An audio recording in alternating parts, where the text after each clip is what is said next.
Is it live yet? We live yet, Bubs? We're live. It says we're live. Hey there, we're live. And there's a cat tail in the background. Hey, this is 5am Mester Scrum. Let me adjust the camera a little bit. There we go. Put that up a little bit higher. Hope you're all doing well. It is Wednesday, midway through the week, right, Bubbles? Yeah. Boy was here 2 seconds ago, and he saw my camera, but then he decided he had to leave, and kind of delayed the whole start of the show this morning. But I guess that's what happens when you don't start really early at 5 a.m. at the crack of dawn. It actually dawn's not even up yet. Anyway, it's 5 a.m. Mester Scrum.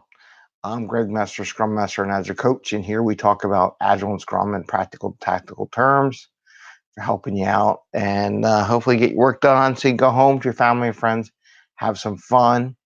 And sometimes we talk about non-Agile stuff, and sometimes we talk about Agile stuff, and have some fun along the way. So I was just showing this little, this is one of those dishwasher detergent inserts, which I thought was interesting. I do dishes the other day, and I was looking how much this little packaging has changed. And I was a packaging engineer for a number of years in my earlier days. And, they got this little cellulose covering that will wash away in the hot water. Probably takes so much time, and then all the detergent mixes in with the dishwasher. It's pretty amazing how they went from like boxes to bags of these things individually wrapped, and then individual plastic wraps, and now they got the degradable cellulose, which is pretty cool in my opinion. I think the idea get rid of all the plastics, not a bad thing. Come up with a good alternative that probably doesn't cost them any more money, if not less, and just takes care of itself, and you don't have all that trash in the thing. Very agile way of thinking, very experimental, and it didn't happen overnight. They probably experimented with what's the best thing and how to make it work. But it's pretty cool. This is like change, right? Change the way it used to be, change what it is now. It's not the same old stuff anymore. They're finding new ways to make a better product. So that's what we talk about here and with Agile and Scrum. We always want to find new ways of making a better project, providing a better project, finding ways to make it better, quicker, and faster. So I have a lot of stuff today. I didn't notice. Yesterday I tried posting up something about the Fortune Cookie Friday on LinkedIn, but it didn't quite work with the Hootsuite product that I had, and it kind of had an error, and I was wondering where it went.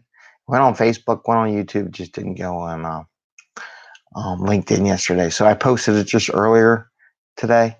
So if you have a connection in LinkedIn, you'll see that start popping up. It's just an interesting fortune cookie about being able to say no. Still, people can't say no.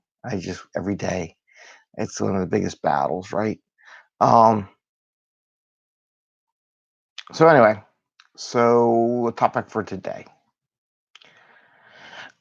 Could do daily Scrum. I don't really know. There's so many different things that are going on. It's like making sure I didn't repeat, and I got my list and checking that. And the big thing is just making it easier for your teams to participate. I did a little demo the other day about a product similar to Slack, and just how you could use it, how you communicate. And one of the things I just tell people, you just got to be careful. And I think we did an episode on that about being addicted to Slack and spending all day long. But again, it goes back to the ability to say no, right? You don't have to say, yes, I'll do something right away and I'll get to it. You can say, how about if I get to it later today when I'm finished doing the task I'm working on, and then I'll do it. And that way things get done. It all kind of relates to that. And I just wish people would be able to do that more often. But when the key, when I say saying no, it's just like, listen to Gary Vee the other day. He always telling these kids that take money, they resent their parents. Well, then stop taking their money. If the first step is don't take the money. So there is a hard follow-up to it. And the hard follow-up to saying no is then you have to be able to deliver, right?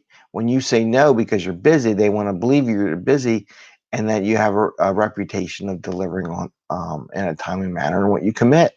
So it's a little balance there, right? So I'm telling everybody how to say no, and I just want to make sure I just want to emphasize that today. You got to be able to say no, but you have to be able to say no with a track record, right? And how that would work. So that's kind of what I just wanted to mention today, because I know certain things I say, you do it.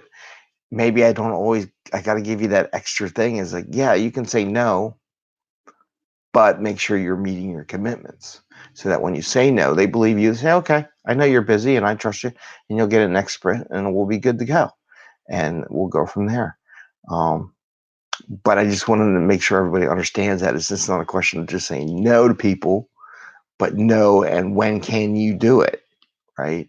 It's like I always said, like when I was younger, people would come up to me, "Hey, Greg, can you do this?" I said, "How about I could do it to you give it to you next week or next Tuesday or Friday or whatever?" And they would say, "Yeah," and then you come back and ask me, "Is it done yet?" And I said, "I get it done to you Friday," but it wasn't like I was messing around and doing stuff. They knew I was working and I was producing other things. So, but that's the key to being able to say no. And I just kind of want to emphasize that here in the middle of the day, middle of the week, that everybody knows that, and so we should be good. And the other thing is, holidays are coming up here in the States. There's events. It's a great time to have activities. One of my old positions where I had a bunch of Scrum Masters that I coached. I think I had 15 Scrum Masters I coached over an 8-month period. Um, and what I did is I invited them all to dinner. We're in Philly, got some nice restaurants and stuff. So I found a place that would take 15 people, try to find a date that most people would go. And it was a great time to talk about stuff. We did a little mini retrospective among the Scrum Masters on how everything was going.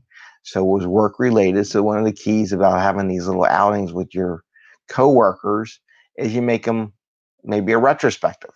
You make it work related, right? So that as you're eating and taking some time, that you can have that discussion.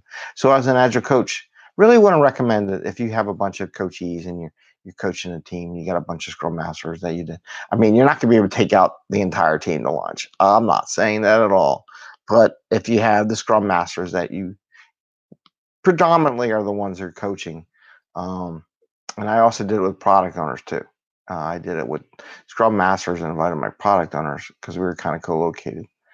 I did two separate things though. I didn't have them all the same. So mostly it was just a Scrum Master first because I wanted to talk about Scrum and how everything was going and how their teams were doing and getting that feedback. So in these holidays, we're going to keep this episode short. And this is episode 142, I believe. Yeah, 142. And I just want to say, you know, enjoy the holidays a little bit. Take a chance to, as a coach or Scrum Master, bond with your teams, take them out to dinner, or not dinner, take them out to lunch. Don't go crazy. Um, and do a little retrospective outside the office, right? About what you're doing.